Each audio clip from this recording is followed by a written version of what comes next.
Hello ladies and gentlemen, my name is Andrew Stott, I'm the Emperor of Stomaria, and today I want to talk about the three pillars of Stomaria: land, silver, and citizens.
So for those who have watched one of our more recent videos, you might have heard me mention these three pillars of Stomaria: land, silver, and citizens.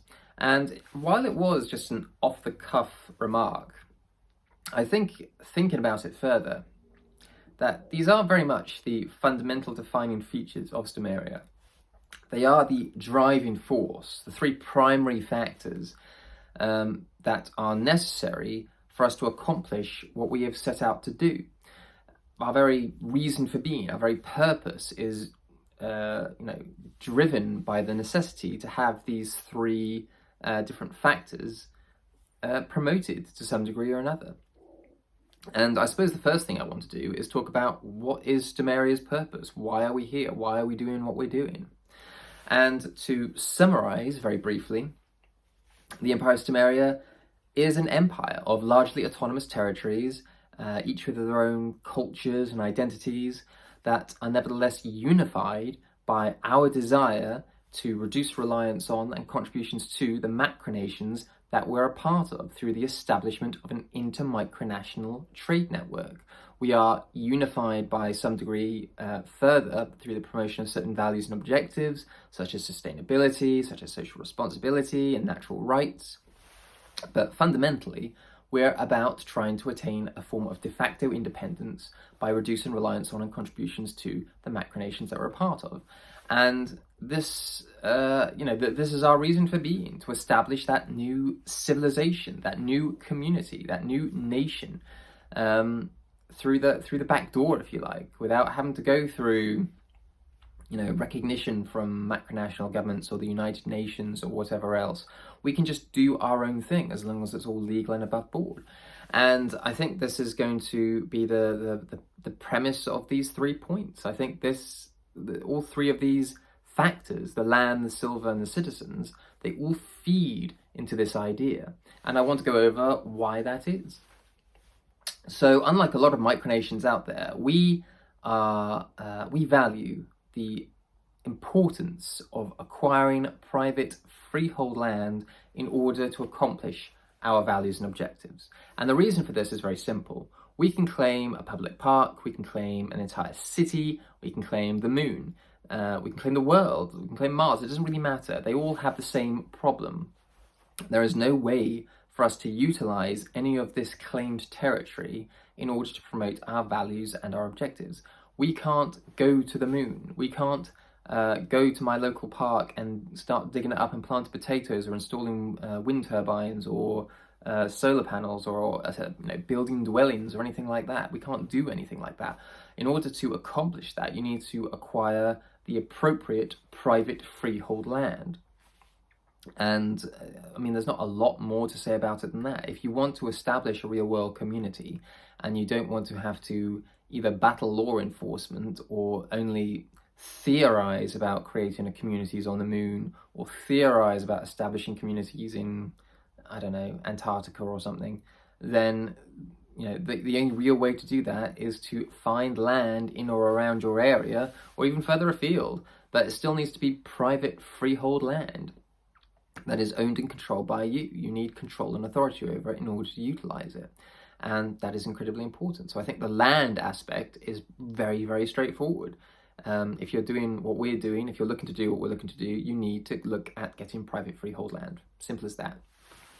Now, in terms of the silver, now I say silver, but it could be anything really. It's about having a medium of exchange for this inter-micronational trade network, because we're looking to reduce reliance on and contributions to the United Kingdom, and this includes the utilization of their currency. We want to use micronational money. We want to use Stomarian money. We don't want to use the pound sterling, because that means there's a reliance on the UK government. And so what we've done is we've created silver Stomarian status, pure silver coins that can be used as a medium of exchange to buy goods and services from other micronations and other micronationalists. We don't have to use fiat currency to do that. So that's another win for us. But I mean, like I said, I say silver, but it could also be gold, it could be copper, it could be some other form of commodity money. I don't personally favour cheaper metals like copper, because you need quite a lot of it in order to get genuine value out of it, which is why, you know, silver is normally the optimum form of money for smaller transactions, and gold for larger transactions, because it has a lot more value stored in a very small coin. But the point stands, it's about trying to get that medium of exchange, about utilizing sound money that is not only going to be universally accepted as a legitimate form of legal tender within the micronational community, but on a grander scale is basically putting up the middle finger to the governments and banks that insist on those using fiat currency, which they just create out of thin air and will eventually inflate into oblivion by just creating more and more of it. We've seen this over however many, decades or hundreds of years, because, I've gone over this before, but if you go back 70 years, how much was a house to buy in the UK? £5,000. Today, it's not £5,000. And in another 70 years, it won't be enough to buy a pack of gum, because the amount of currency in circulation keeps just being added to. More and more is just created by banks and governments. They just literally type it on a screen, and hey presto, it's created out of thin air, and you're expected to work for the rest of your lives to pay and get paid in this and save in this, and it'll eventually just go to zero. That's the bottom line.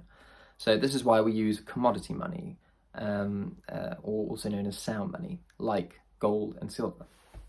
So we have the medium of exchange in place. We have the land, for instance, to grow the produce, to raise the livestock, to harvest the resources there in a sustainable way.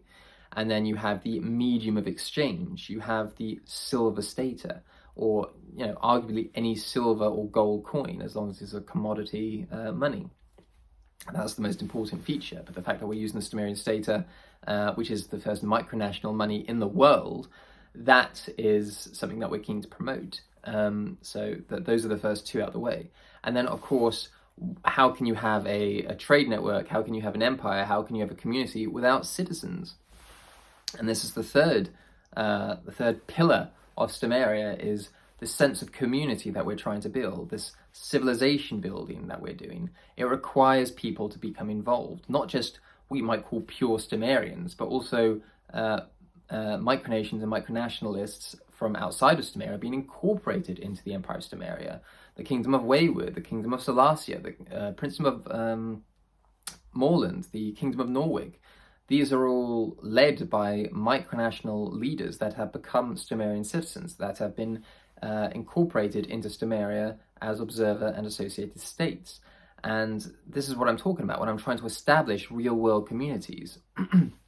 We need people to be unified through Stomaria's empire, and this is what will give us the manpower to establish this, not just the intermicronational trade network, but also allow the different sort of cultures and identities of each of these micronations to flourish, because we are, in essence, a multicultural micronational empire. We are a federal empire, as I've mentioned in a recent video, in that we are not looking to build a homogeneous cultural identity within the Empire of Stomaria. We are looking to establish the Empire of Stomaria so as to establish a intermicronational trade network that we have some control and influence over.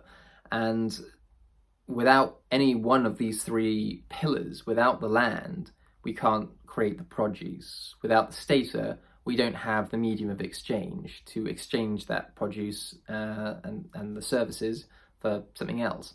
And without the people, we don't have the people to, utilize the stata. We don't have the people to govern the territories, govern the land. So without any one of these three components, without any one of these three pillars, without any one of these three factors, we're not able to promote what we're looking to promote. We're not able to achieve what we're looking to achieve.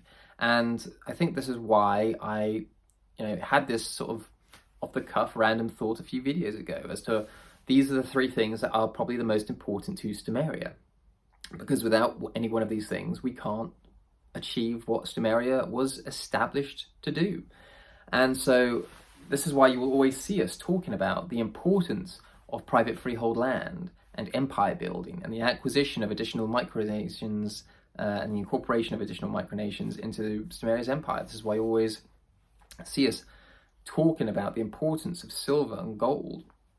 This is why you will always see us trying to encourage our supporters to become directly involved in Stomaria, because we need the people, we need the silver, we need the land. These are the three things that we need. As a very oversimplified sort of overview as to what we're trying to do and how we're trying to achieve it. So as I said, this is not going to be a very long video, but I just wanted to put it out there. I wanted to make it clear that what we are looking to do does require these three things. So if you wanted to play a part of that, if you wanted to become involved in the Stomarian community, then please feel free to become a citizen through our Patreon campaign, the link of which I shall leave in the description below as always. You can also find the details of the other micronations that form a part of Stomaria's empire in the description below as well. But otherwise, if you did enjoy this video, please feel free to give it a like, subscribe to our YouTube channel, and we'll catch you in the next one.